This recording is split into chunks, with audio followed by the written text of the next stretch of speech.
나를 연민의 눈으로 바라보는 거예요. 아, 네가 지금 되게 힘들어하고 있구나. 그래, 너가 너를 많이 힘들어할 때 아무도 너를 인정하지 않고 자꾸 이렇게 비난하고 이러니까 힘들어하고 있구나. 이것만 내가 알아차려줘도요, 굉장히 이완이 됩니다. 정서를 잘 다루는 사람과 그렇지 못한 사람의 차이는 무엇일까요? 같은 상황에서도 삶의 결과가 달라진다는 거죠. 심리학에서는 이를 인지적 재평가라고 합니다. 똑같이 실수를 해도 어떤 사람은 자기 존재를 부정하고 무너지고 좌절하고요. 어떤 사람은 배움의 기회로 전환하는 것을 보게 되죠. 우리가 뇌 영상 연구에서도 볼 수 있듯이 정서를 긍정적으로 재해석하는 사람은 전두엽 활동이 활발하게 된다는 거죠. 부정적으로 집착하는 사람은 편도체 반응에 즉각적으로 반응한다는 거예요. 정서를 잘 다루는 사람은 이 전두엽을 잘 활용한다는 거예요. 그래서 삶의 질을 결정하는 것이 바로 우리가 정서를 어떻게 경영하느냐 이거라는 거죠.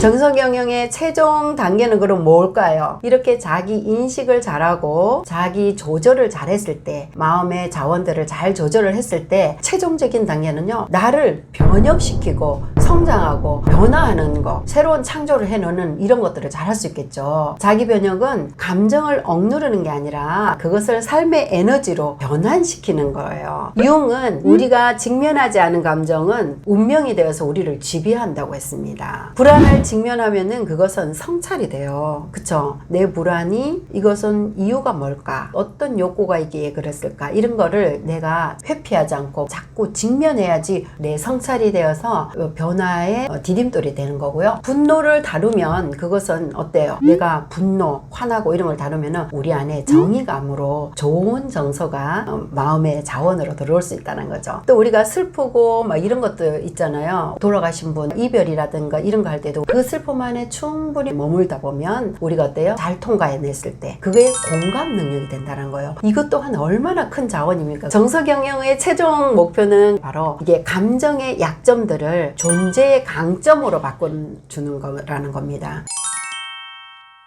심리학자 보헨이 가족 체계 이론에서 말하죠. 한 사람의 정서적 안정은요, 가족 전체에게 영향을 준대요. 정서적 균형감, 안정감을 준답니다. 직장에서도 마찬가지죠. 정서적으로 이런 게 잘 경영하고 다스릴 줄 아는 한 사람이 갈등 상황에서도 안정자의 역할을 한다고 하죠. 뇌과학적으로도 인간은 우리가 거울신경세포라는 게 있어요. 이를 통해서 감정을 서로 교감하고 감염시키거든요. 그래서 정서 경영을 잘 하는 사람이 주변에 미치는 영향은 생각보다 1 플러스 1은 2가 아니라 1 플러스 1은 100이 되기도 한다는 거죠. 그만큼 영향이 크다라고 보시면 됩니다.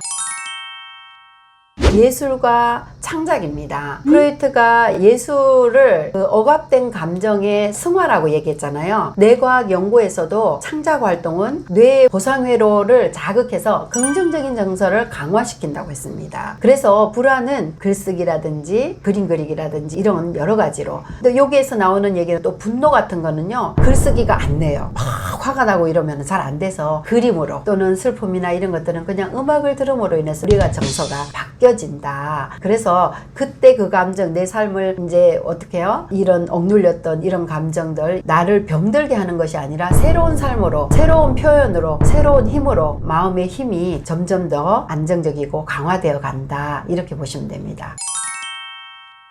기분 나쁘면 천국도 못 간다고 하잖아요. 갑자기 편도체가 활성화돼 가지고 바로 반응이 나가거든요. 그렇다면 우리는 어떻게 해야지 이 감정을 정서로 잘 숙성시켜서 내 마음의 자원을 할 것인지. 그래서 첫 번째가 호흡이에요. 전에도 한번 제가 말씀드린 적이 있는데 호흡입니다. 이 호흡이야말로 즉흥적으로 나갈 말과 태도를 바로 이완시킬 수 있는 가장 빠르게 결과를 볼 수 있는 거죠. 그 다음에 우리가 호흡으로 이완된 이 마음 상태 가지고요, 뭐라 할 수 있어요? 이 감정이 무슨 이유에서 이렇게 올라왔을까? 내 욕구가 무엇일래 이게 올라왔을까? 이름표를 달아줄 수 있다는 거예요. 그러면 우리가 감정 일기라는 것도 쓸 수 있고, 감정의 이름표, 라벨링을 할 수가 있고, 이름표를 달아주다 보면 구체적으로 알게 되잖아요. 그럼으로 인해서 인지적 재평가를, 재구성을 할 수 있다는 거예요. 이로 인해서 생각을 바꿀 수 있는 기회가 된다는 겁니다. 아, 이거는 내가 화낼 게 아니라 저 부장님이 나를 좀 더 훈련하고 하고 알려주려고 이 말을 하는구나. 이런 걸로 우리가 재평가를 하고 생각의 전환이 될 수 있는 기회가 된다는 거예요. 이렇게 함으로 인해서요, 내가 이완이 되어야 어떤 거를 생각하고 결정할 수 있는, 판단할 수 있는 뇌가 되거든요. 그래야지 우리가 이렇게 하면 내가 관계가 깨지겠다, 이렇게 하면 내가 원하는 결과를 못하겠다, 이런 것들, 내가 목표에 도달하지 못하겠다, 이런 걸 알기 때문에 이완을 해야 전두엽이 작동을 해요. 그때 우리가 생각을 하고 내가 선택을 하고 긍정적이고 원하는 방향으로 나아갈 수 있다는 거죠. 이것이 잘 될 때 우리는 내가 이럴 때 이 사람하고 싸울 게 아니라 내가 좋아하는 그림 그리기를 한다든가 또는 음악을 듣는다든가 산책을 한다든가 글을 쓴다든가 이런 걸 할 수가 있고요. 감정을 정서로, 정서적 자원으로 바꾸다 보면 이런 것들 왔을 때는 지연할 수 있다는 거예요. 멈춤이 되는 거죠. 멈춤. 이 멈춤은 호흡과 함께 멈추는 거예요. 단 4초라도 괜찮습니다. 3분이면 더 좋은데요. 단 4초라도 괜찮습니다. 멈추면 우리가 호흡을 하게 되고 긴장된 걸 알아차리고 호흡을 깊게 하게 되고 내 감정을 지연하는 거죠. 조금 더 멈추고 생각하고, 그 생각 안에는 뭐가 들어있어요? 조금 전에 얘기했듯이 이런 느낌이 오는 이유는 뭘까? 이거를 알아차린다는 거예요. 그리고 그 다음에는요, 내가 할 수 없는, 타인이 할 수 없는, 나는 할 수 있는, 타인이 해줄 수 없는 나를 연민의 눈으로 바라보는 거예요. 네가 지금 되게 힘들어하고 있구나. 그래, 너가 너를 많이 힘들어할 때 아무도 너를 인정하지 않고 자꾸 이렇게 비난하고 이러니까 힘들어하고 있구나. 이것만 내가 알아차려줘도요, 굉장히 이완이 됩니다. 평소에 이런 거를 자주자주 훈련할 때 이것이 나의 정서 경영, 마음의 자원이 되어서 원하는 삶으로 이끌어가는 주체적인 삶을 살아갈 수 있으리라고 봅니다.